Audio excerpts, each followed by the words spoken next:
pois Pablo Marçal veio a público dizer que Renan Santos não tem musculatura, além de ter feito uma série de críticas ao MBL, que é aquele movimento Brasil Livre que deu origem ao Partido Missão, do qual Renan Santos é presidente e pelo qual ele se coloca como pré-candidato à presidência da República. O Pablo Marçal criticou o MBL, criticou uma série de posicionamentos deles e considerou Renan Santos um mochileiro e aventureiro, o que é muito curioso partindo do histórico do próprio Pablo Marçal. Mas enfim, na mesma conversa, sempre polêmico, Marçal teceu elogio, sabe para quem, Joe? Para o Daniel Vorcaro.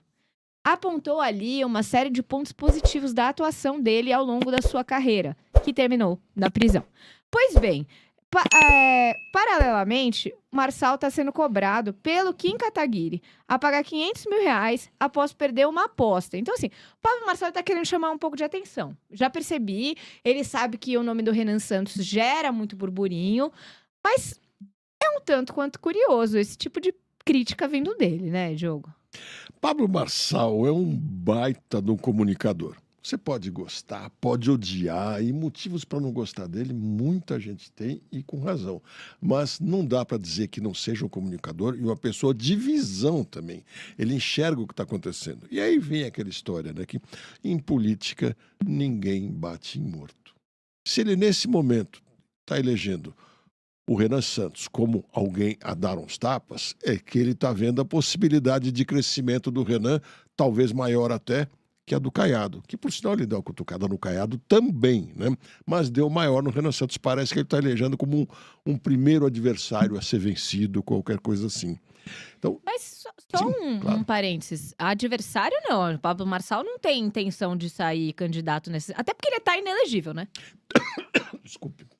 Está inelegível, sem dúvida, e provavelmente vai continuar inelegível, mas não está intrabalhável. Ele vai trabalhar firme nessa campanha e já vem trabalhando pelo Bolsonaro, sem dúvida. O Flávio é o candidato dele nesse momento. Pode mudar? Não duvido. Questão de conversarem, se entenderem. Mas ele está trabalhando para reforçar partido, para uma série de questões e, de repente, virar até candidato a deputado federal. Não acredito que dessa vez ele viria para senador e nem para governador ou alguma coisa assim, se viria talvez para se eleger. Mas a minha impressão, o Pablo se sente melhor dando tapas apenas e não virando a vidraça. Então, acho que ele, no fundo, não quer se eleger. Ele quer dar aquela impressão que está lá participando, fazendo, agitando, coisa e tal, e no final não vai muito adiante. Mas ele está vendo a possibilidade de enfraquecer o Renan Santos. Só que tem aquela coisa, né? Tem algumas pessoas em quem você bate e fica a marca. Outras pessoas, quando você bate, parece que elas crescem um pouco mais. É isso que a gente vai começar a ver agora. Se o Renan é daqueles que consegue fazer a massa do bolo crescer, ou se, no fundo, ele acaba encolhendo e se machucando quando leva os tapas. Mas sabe o que eu acho muito curioso, Diogo?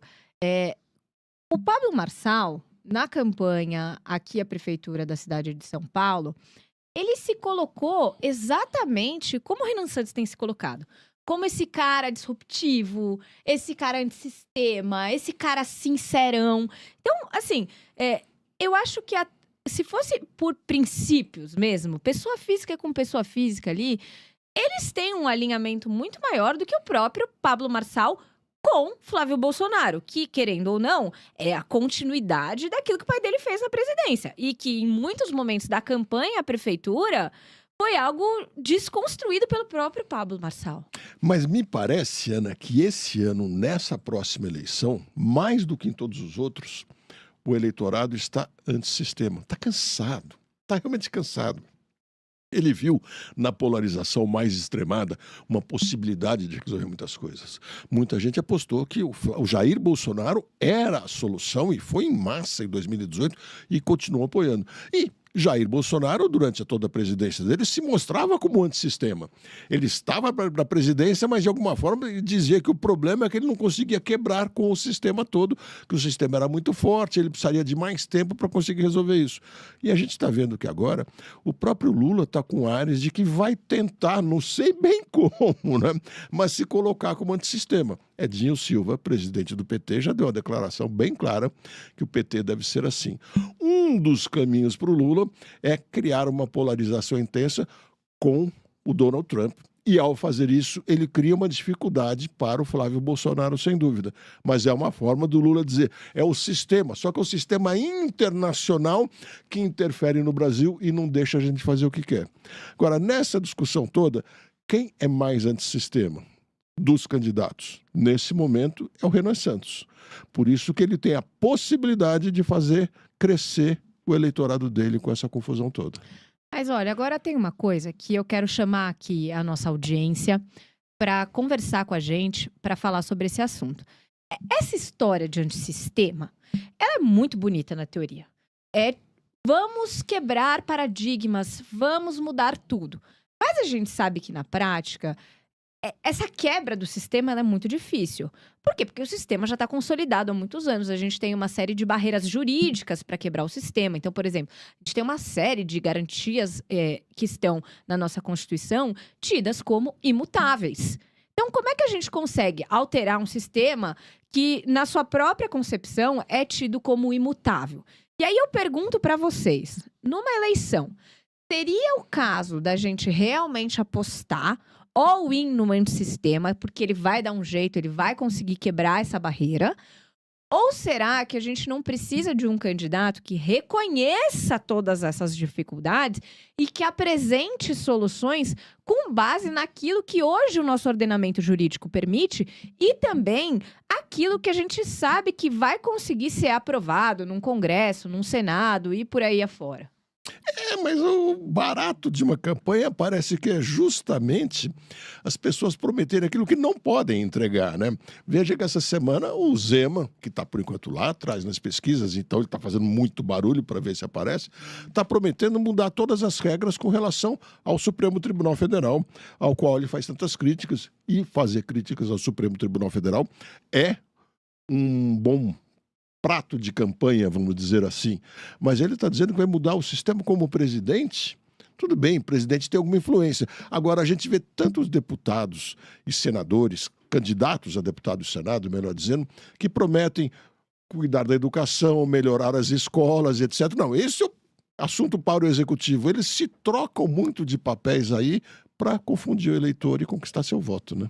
Pois é, mas aí, gente, vocês não me responderam aqui no chat ainda. Vocês preferem apostar no candidato antissistema, achando que ele vai conseguir transpor esses obstáculos, essas dificuldades e realmente fazer uma tentativa de um país melhor? Ou seria mais inteligente votar naquele candidato que entende como o sistema funciona? Porque muitas vezes, o que eu acho que acontece é a pessoa ela entra para a política tentando ser essa pessoa disruptiva e ela é super bem intencionada, eu não estou discutindo isso. Mas eu acho que muitas vezes, quando ela chega ao poder, talvez tenha sido esse o que muitos acham que foi o caso do próprio Jair Bolsonaro. Eu não acho, mas respeito quem acha. Chega lá e não consegue fazer nada. O próprio presidente Lula... E, gente, com relação a isso, olha, vocês vão me desculpar, mas eu acho uma piada o presidente Lula dizer que ele não gosta do sistema. Ou que a culpa do país tá ruim, não tem nada a ver com o que ele tá fazendo no governo agora. Como se ele esquecesse que o PT ficou no governo 30 anos. Mas tudo bem, esse não é o foco da nossa discussão agora.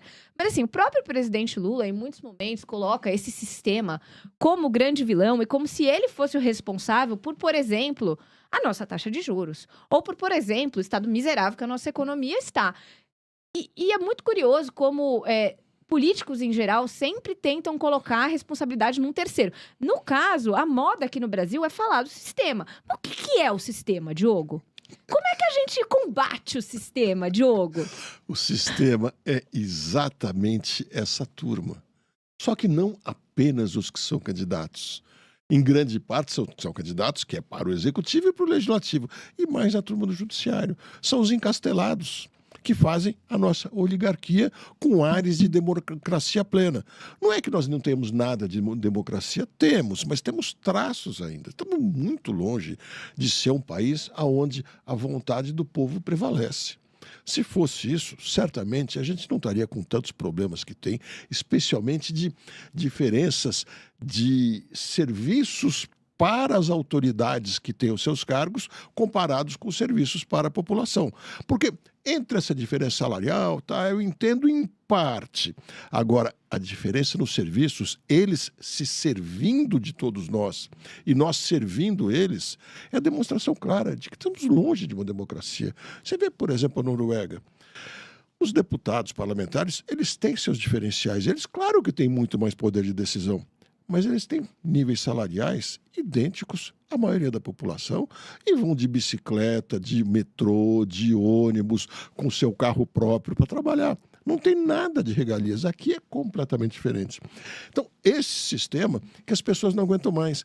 E essas promessas de mudança que não vão resolver, que também deixam as pessoas desacreditadas. E aí eu acho que está começando a crescer aquilo que alguns membros aqui do chat já disseram.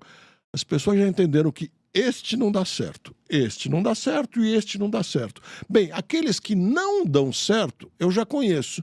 Então eu vou tentar. Talvez eu erre, mas eu prefiro errar tentando do que errar repetindo a mesma coisa. Porque insistir no erro, já disseram há muito tempo, é burrice, né?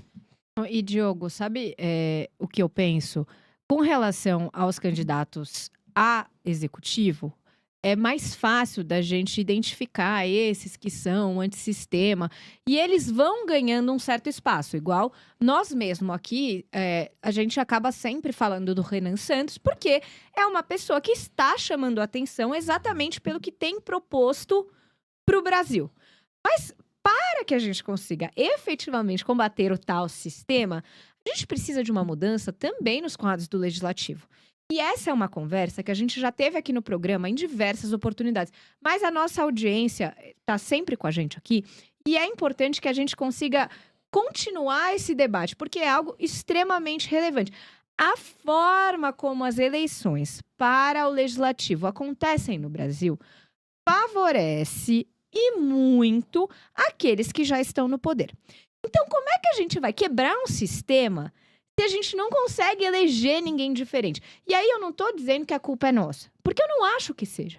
Eu acho que a forma como o processo eleitoral como um todo é construído no nosso país acaba facilitando que as pessoas se perpetuem. E no caso do Legislativo, diferentemente dos cargos do Executivo, a gente não tem limite de reeleição. Então, a gente vê casos de parlamentares que estão lá 20, 25, 30 anos. E aí, quando decidem se aposentar, por assim dizer, colocam o filho, o neto, o papagaio, a madrasta. Então, assim, como é que a gente pode falar em desconstruir um sistema quando a gente tem um sistema eleitoral que impede que isso aconteça na prática? Porque, assim, nós aqui, audiência qualificada, a gente tem interesse nas eleições, a gente tem interesse na política. Então, nós, pelo menos eu imagino que a grande parte da nossa audiência seja assim como eu e o Diogo, vamos buscar candidatos que realmente representem aquilo que a gente quer para o país, independente se eles já estão lá ou não. Mas a maioria da população, e é por isso que um caneta azul fica famoso, vota porque lembra do rosto, porque o número é fácil de decorar, porque o amigo falou que vai votar. Não tem discernimento nenhum na hora de votar. E é, às vezes, também uma forma do eleitor de dar um murro na mesa, né? Dizer, não aguento mais, então vou votar numa porcaria qualquer, o que é muito ruim.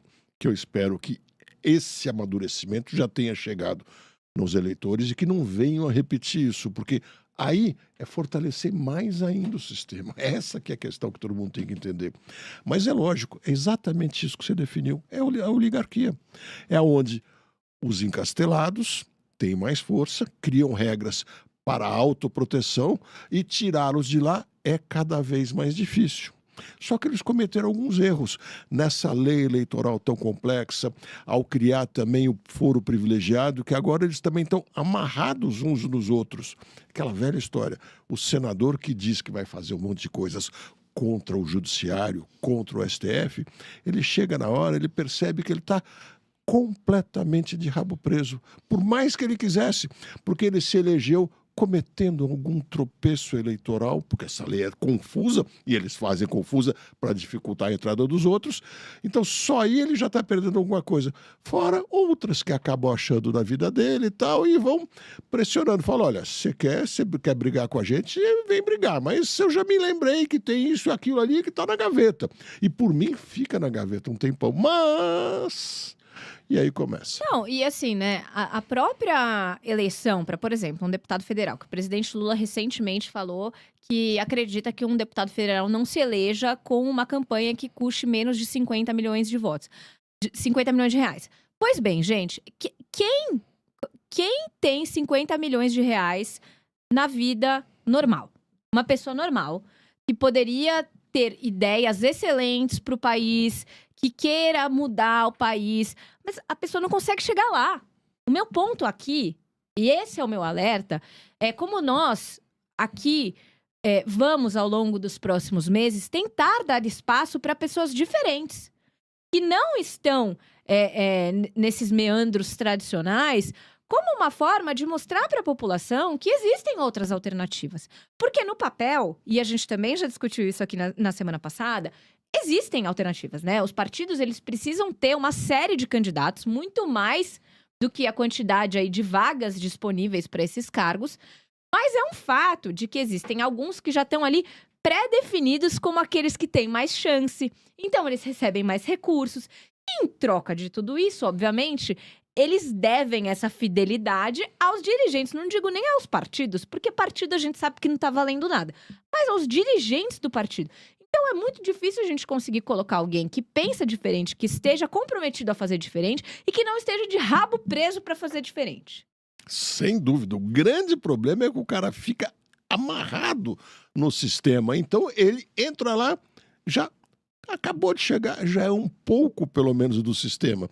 E aí vai sendo cooptado gradualmente e vai aprendendo aquela velha história, né? Um discurso para o eleitor e uma conversa dentro do plenário e outra conversa mais firme, essa que é para valer, nos corredores do Congresso Nacional. Não é mais ou menos assim que a coisa funciona. E aí acaba crescendo sempre um discurso mais populista, mais disruptivo, como a gente falou, que eu volto a dizer, acho que nessa campanha vai pesar bastante esse discurso e está aí a grande dificuldade do Lula. Como que ele vai conseguir essa disrupção? Só com Donald Trump vai conseguir resolver? Ou vai dizer que um quarto de século tentando mudar as coisas e não conseguiu, e agora, se tiver uma chance, vai fazer de verdade, né? Isso tudo vai ajudando gente como o Renan Santos. Cria uma certa dificuldade para o Caiado, que ele tem ares de que quer mudar tudo, mas as pessoas falam para ele assim, peraí, você quer mudar tudo, mas você está na política desde que você é gente. É médico, atuou como médico, conhece a medicina, mas atua muito mais tempo como político, então fica um pouquinho difícil, né? Só que também tem uma coisa, quando o sujeito exagera num populismo disruptivo, ele corre seus riscos, e o Renan faz isso. Quando ele promete que vai fechar coisa de 2.000 municípios do país, ele sabe que ele não vai fazer e nem está contando a história verdadeira. O problema não é a quantidade de municípios, e sim a imposição de regras para os municípios e o dinheiro de mesada que vai para os municípios. E aí ele emenda dizendo que vai fazer Rio de Janeiro virar uma cidade-estado. Não vai fazer isso. E não é o que vai funcionar. Então, nessas horas, ele assusta o eleitorado mais velho, mais conservador, que quer uma disrupção, mas não assim, amalucada como certas falas dele parecem ser, né? E, curiosamente, como Pablo Marçal tinha para a cidade de São Paulo. E é por isso que eu fico tão intrigada ao Os ver... teleféricos não iam resolver a cidade? Eu fico intrigada com a forma como ele está tecendo críticas ao Renan Santos. Porque a verdade é que, guardadas as devidas proporções, eles têm muitas similaridades como candidatos. Não estou dizendo com o discurso, mas a forma como eles se posicionam perante o sistema. A gente vai aqui colocar um cartaz escrito sistema e a gente vai fazer um tiro ao alvo. Vou mudar o nome do programa, não vai ser mais jogo de xadrez, checkmate. A gente vai fazer um tiro ao alvo, aí vai ter sistema, Donald Trump, vai ter só os inimigos que são utilizados pelos candidatos pra gente poder atirar aqui no final do programa. E setinhas para o chat. Setinhas para o chat. Daí a gente vai convidar vocês pra virem Eu aqui vou, pra gente fazer eu um vou querer campeonato. uma redoma de vidro aqui, porque vai que escapa uma errada aí. Não gosto desses dois, aí vou tirar a flechinha na cabeça deles. Mas olha, brincadeiras à parte, gente, essa história de inimigo, o inimigo que uniu a nação, é balela. A gente já sabe que não é um fator isolado que tem a responsabilidade exclusiva sobre tudo que a gente está vivendo. Então, seria, na minha opinião, muito mais prudente por parte de todos os candidatos que reconhecessem a complexidade do problema e não ficassem tentando acusar um ao outro, ou ao inimigo, ou ao sistema, ou ao Trump, como se isso fosse suficiente para que as pessoas acreditassem que tem uma maneira simplista de resolver essa situação. Sem dúvida. Agora, sabe uma outra coisa que eu acho que está faltando nesse debate de pré-campanha? E faltando muito. É alguém que seja oposição e assuma uma liderança de verdade. Nós temos uma série de discussões. Por exemplo, essa questão da jornada de trabalho, que está por mudar, talvez muito rapidamente. Tem a Câmara dos Deputados e depois tem o Senado para votar. Mas não me surpreenderá que nesse mês de abril seja decidida a mudança com uma emenda constitucional. E qual que é o maior problema que quase ninguém está falando? Se for aprovado por emenda constitucional, vira cláusula pétrea. Segundo muitos juristas colocam. E se virar cláusula pétrea, não se pode voltar mais atrás. Eu acho, inclusive, pessoalmente, um absurdo essa questão de cláusula pétrea. Como? Se a população inteira quer mudar, não pode, mas esse é o conceito aqui no Brasil. Então, você imagina, eu sei, a maioria das pessoas topa, é lógico.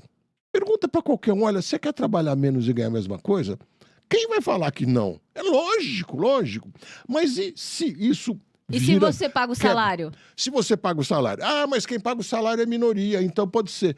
Ok, mas e se você recebe o salário, começa os primeiros meses muito bem, e aí o empregador não dá conta e tem que fechar. Ou, muito provavelmente, a pessoa vai falar, então eu vou aproveitar que eu trabalho menos e vou pegar um segundo emprego. Que, claro, todos vão ser de valor um pouco menor, ainda mais os novos. E começa a ter a rotatividade. A gente pode ter acertos, mas pode ter, muito provavelmente, problemas. Qual é o candidato de oposição que está batendo firme para se colocar como liderança contra ser uma PEC, mais ainda do que projeto de lei? Por incrível que pareça, só o governo federal falou que é melhor fazer através de projeto de lei. Isso é típico de que as pessoas estão querendo mostrar os erros, mas não estão mostrando os caminhos, que isso é o mais importante. Não, e eu acho muito curioso que esse tipo de discussão ela gera uma outra problemática, que é justamente parlamentares, líderes que acabam votando não com base na sua convicção, mas numa orientação de partido ou por alguma outra motivação. Recentemente, e eu gosto de trazer isso sempre no programa, não é porque eu não gosto do Flávio Bolsonaro, embora, assim... Embora você não goste. Embora eu não goste, mas tá bom. Não é por isso.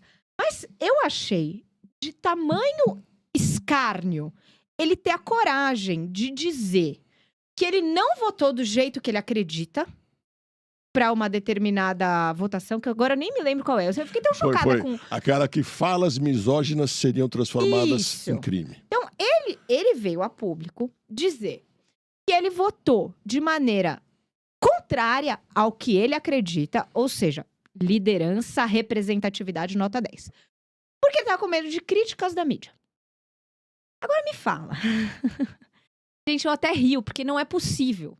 Como é que a gente pode pensar em mudar país, em ter votações sérias, em discutir questões de maneira técnica? Porque essa questão de lei complementar ou PEC, ela, na prática, ela tem um efeito gigantesco. Talvez parte da nossa audiência, embora eu ache que a nossa audiência, mais uma vez, digo, é muito qualificada, mas a nossa Constituição Federal, ela foi feita, ela foi promulgada logo depois do fim da ditadura. Então, a gente tinha uma sociedade que estava muito carente de direitos individuais. Estava com muito medo. Então, a forma que o legislador teve para conseguir colocar um pouco mais de panos quentes na população, de segurança, de dar um pouco mais de calma para elas, foi exatamente colocar essa infinidade de direitos individuais e colocar aquela cláusula de que aquilo nunca poderia ser modificado. Só que, gente, nunca se diga nunca. A Claro. gente não pode colocar um marco peremptório para uma questão como a nossa lei maior. Porque a gente fica preso. Hoje, nós estamos presos à nossa Constituição Federal. E eu não vejo ninguém discutindo isso da maneira que deveria. Se você gostou do vídeo, se inscreve no canal para não perder nenhum corte e ficar por dentro de tudo que acontece na política. Deixa o like porque isso ajuda muito o canal a crescer. Ativa o sininho para receber os próximos vídeos e compartilha com alguém que precisa ver isso.